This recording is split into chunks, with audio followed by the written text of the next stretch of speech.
Kemudian kali kedua saya pergi kat satu tempat gangster dekat South Africa. Malam kita balik Di lewat Afrika ya. pasal nak cari pizza masa tu. Yang vegetarian punya kita pergi. Ada orang Yahudi tengah duduk tepi dinding. Dia tengok saya. Dia macam Wih, takut sangat. sampai gemeter Saya gitu kata ya. apa ni? Saya tak faham.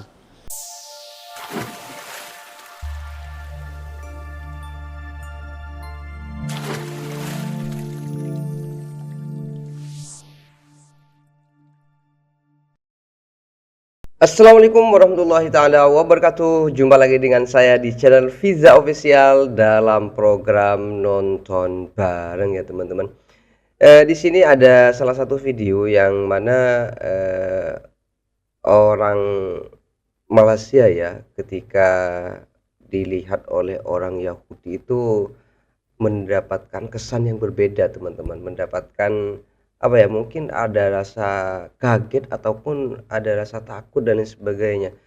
Makanya di sini kita tonton bersama biar nggak gagal paham, biar teman-teman itu bisa mengetahui hal yang terjadi dalam video ini seperti apa, ataupun ketika ada orang Melayu dilihat oleh orang Yahudi itu seperti apa, ataupun ketika ada orang Malaysia berjumpa dengan orang Melayu, itu kesan orang Melayu itu seperti apa.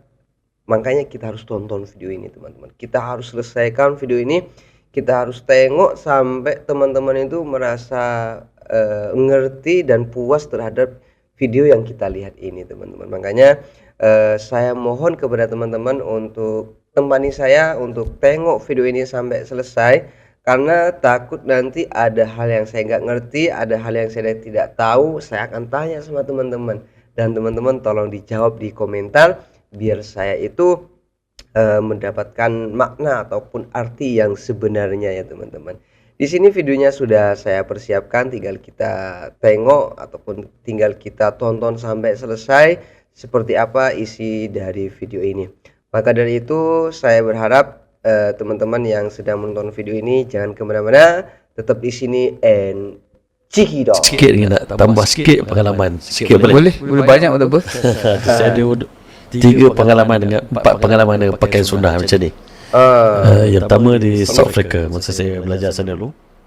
Lepas tu umur 21, saya tak kesempatan pun, saya pakai jubah je. Saya pergi berjalan ke bandar Yahudi. Center di situ. Bandar Yahudi. Bandar Dekat Yahudi. South Africa ada bandar Yahudi. Ada kelompok Yahudi. Saya lalu dekat kawasan situ tengok-tengok, tiba-tiba ada satu orang budak Yahudi tengok saya macam tengok hantu. Wih, Dia menjerit sekuat-kuat hati saya. Pala. Dia tengok, dia lari. ya Allah. Jadi saya belum faham lagi benda ni. Rupanya apa kehebatan yang Allah letak pada pakaian sunnah yang kita pakai ni, dan kegerunan di hati musuh Islam tu. Kemudian kali kedua saya pergi kat satu tempat gangster dekat South Africa. Malam kita balik Di lewat Afrika ya. pasal nak cari pizza masa tu. Yang vegetarian punya kita pergi. Ada orang Yahudi tengah duduk tepi dinding. Dia tengok saya. Dia macam Wih, takut sangat. sampai gemeter Saya gitu kata ya. apa ni? Saya tak faham. Kita belajar lagi masa tu. Yang ketiga bila saya pergi ke Jepun, saya Jepang. jumpa wanita Yahudi. Oh, Dia wanita jaga Yahudi. kedai tu, dia kahwin dengan Jepun. Dia tengok kita, dia kata, I like your appearance, your turban, I like your jubah. Dia tengok, I saw the light, aku nampak cahaya kan. Wih, Ini lain pula. Ada golongan yang tengok kita, dia suka pula. ada Saya pergi yang ke kagum hospital ya. dekat Jepun. Seorang perempuan Jepun, dia pergi kat kedai beli coklat, dia bagi kat saya. Wih, Moshi, arigatou gozaimasu. arigato ya. Puji kita lah. Masya Allah. Kata apa ni semua ni?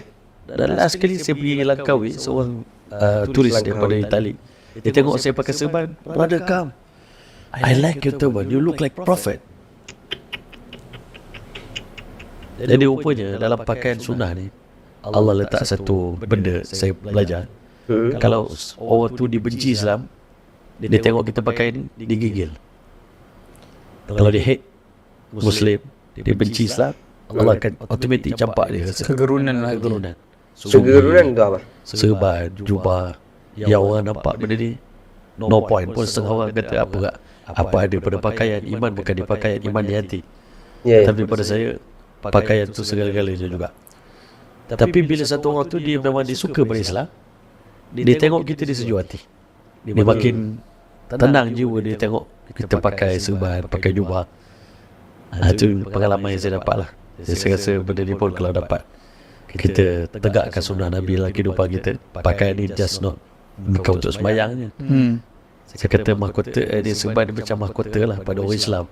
Macam raja kalau jalan tak ada crown, raja pakai crown kan lain kan. Betul lah. Okay.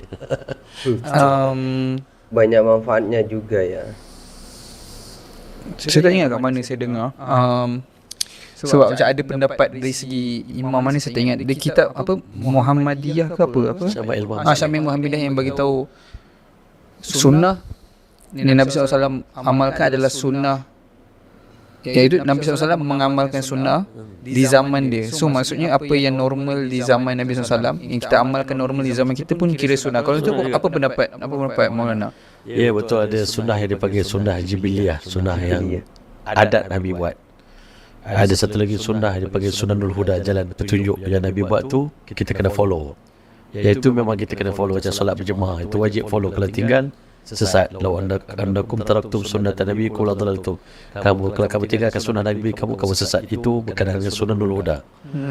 Jadi dipanggil sunnahul zawaid atau sunnah tambahan yang Nabi buat. Nabi suka makan lambu, Nabi pakai serban, Nabi pakai jubah, kan?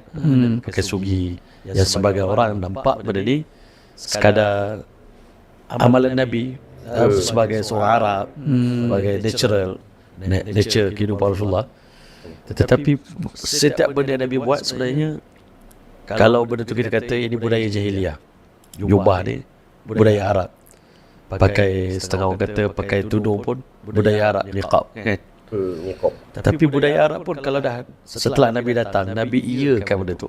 Nabi selesa dengan benda tu. Benda tu automatik dah jadi sunnah. Yang hari ni setengah orang kata itu benda yang Nabi selesa buat. Tapi pada kita benda tu jadi point juga, sense juga, make sense juga pada kita. Dan benda tu memang betul-betul berlaku. Kalau dalam peperangan orang tengok sahabat guna sugi je terus nampak kegerunan. Jadi pada saya benda ni lah yang hari ni, walaupun kita belajar hadis, ada setengah orang dia baca hadis, dia tak dapat nak memahami seluruh kehidupan Nabi tu daripada A sampai Z tu bermakna dan penting. Setiap inci kehidupan Nabi tu kalau kita praktis, ada nurnya, ada cahayanya, ada dia punya kelebihan dia, khususiat dia. Benda ni lah yang kita kena faham. Bila kita belajar hadis Nabi, kita kaji kehidupan Nabi, tak ada satu juzuk pun kehidupan Nabi tu yang sia-sia. Dan tak ada kita nak boleh nak contohkan, tak ada bawa manfaat untuk kita. Jadi kita cuba satu buat sampai pada hujung apa, sampai hujung kaki. Dia sebenarnya satu persalinan yang sempurna. Yang kita bila kita buat, yang buat dia akan rasa. Yang tak pernah buat dia tak akan pernah rasa. Barang siapa yang mengamalkan sunnahku di zaman fahsyat dan munkar, saya mendapat satu pahala mati syahid. Allah. boleh mengamal pahala besar pakai baju sunnah. Sekarang ni kita nampak macam kecil, tapi orang Arab pun struggle nak pakai jubah. Betul. Kan walaupun kita kata di budaya Arab, sekarang orang Arab tak nak pakai jubah lah. Orang Arab pun tak minat dah nak pakai pakaian ni. Tapi kalau kita pakai dengan betul-betul niat yang betul, itu yang Allah campak gerun tadi. Yakin. Sama je pakai orang Arab pergi kerja pakai jubah juga, pergi stadium pakai jubah, kita pakai jubah. Tapi kita pakai jubah kerana apa? Karena sunnah. Lain. Di situ yang Niat tu dan bagi Kesan niat kita buat ya. dengan cinta, semangat, ta'zim pada sunnah, dia akan ada dia punya aura dia. InsyaAllah. Ada hal positif Okay, thank you ya. guys so much.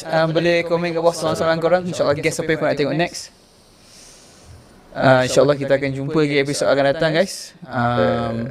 So next Rehla bila last? Dia terdekat ni 22 bulan. Berdua bulan. Semua dijemput ke? Adakah semua dijemput? Semua dia jemput Oh, tapi saya tak tahu dia akan upload bila pula. So InsyaAllah just follow lah Facebook mana Instagram. 22 bulan sampai 25 bulan di Masjid Sultan Ahmad Shah, Bandar Pusat Jeka di Pahang. Bulan 9. Bulan 9. Tapi mesti saya buat rela ni satu Malaysia datang. InsyaAllah. Dan terbuka untuk makluman berbagai-bagai golongan. Maksud saya ideologi pun datang. InsyaAllah. Kita pernah bawa budak-budak etis keluar 3 hari, budak-budak yang bahkan ada yang ikut ayah pin pun kita bawa. Apa-apa ideologi dia, Kristen pernah keluar 3 hari dengan kita, kan, makan sama, tidur sama, budak-budak pun datang, kita bawa sekali. InsyaAllah. Jadi pada saya, rela yang saya bawa ni sangat open. Sesiapa boleh jemput Siapa-siapa boleh datang, nak join, bawa anak, bawa kawan-kawan, boleh insyaAllah. InsyaAllah. Saya cuba upload sebelum tarikh itu esok ni insyaAllah. Okay, Assalamualaikum. Waalaikumsalam warahmatullahi wabarakatuh. Wow, itu tadi ya pengalaman dari seorang seorang ustadz ya, seorang yang yang taat agama lah, karena beliau itu suka mendirikan ataupun membiasakan menggunakan sunnah-sunnah Nabi ya, baik dari cara pakaian ataupun dari cara ibadah dan lain-lainnya. Dari sini kita bisa mengambil hikmah ya, bahwasanya di dalam mengamalkan sunnah itu masih pastilah banyak cobaannya, banyak halangannya, baik cobaan yang timbul dari hati kita sendiri ataupun dari sekitar kita dan sebagainya. Cuma di situ tadi saya lihat memang pada zaman sekarang itu untuk orang yang betul-betul ingin mengamalkan sunnah Rasul baik dari segi pakaian itu sudah agak jarang ya teman-teman, sudah mulai asing ya. Mungkin kalau kita lihat di sekitar kita ya, ada orang yang pakai jubah, pakai serban, yang intinya pakaian ala-ala sunnah Rasul. Mungkin kita melihat agak asing ya teman-teman, kita itu melihat kayak gimana gitu ya, karena jujur di sekitar untuk daerah saya sendiri untuk hal yang semacam itu tidak begitu banyak ya teman-teman. Cuma tantangannya biasanya kalau di sekitar sini ya, ada yang pakai sunnah Rasul dan sebagainya, itu biasanya orang yang nggak suka itu biasanya itu budaya Arab dan sebagainya, sebagaimana Ustadz tadi sampaikan. Jadi hal yang sangat menarik sekali apabila kita itu suka mengamalkan sunnah-sunnah Rasul di zaman yang sekarang ini ya teman, zaman yang penuh dengan nggak tahu lah zaman apa sekarang ini, udah sulit dikatakan ya teman-teman, bagaimana rusaknya, bagaimana perkembangannya juga, bagaimana hal-hal sunnah yang sudah mulai banyak ditinggalkan dan sebagainya, atau bahkan sudah mulai tidak dipedulikan lagi. Na'udzubillah ya teman-teman. Dan dari video ini semoga kita semua bisa mendapatkan hikmah dan kedepannya kita bisa terketuk hati untuk selalu mengikuti ataupun melaksanakan sunnah-sunnah yang pernah dilaksanakan oleh Nabi Muhammad SAW. Amin amin ya rabbal alamin. Sehingga harapannya kita semua bisa menjadi umat yang dibanggakan oleh Nabi Muhammad SAW. Amin amin ya rabbal alamin. Oke teman-teman, untuk program nonton bareng pada kesempatan kali ini saya cukupkan. Mohon maaf apabila ada kesalahan. Next di video berikutnya semoga kita bisa berjumpa lagi. Ihdinas siratal mustaqim. Assalamualaikum warahmatullahi taala wabarakatuh.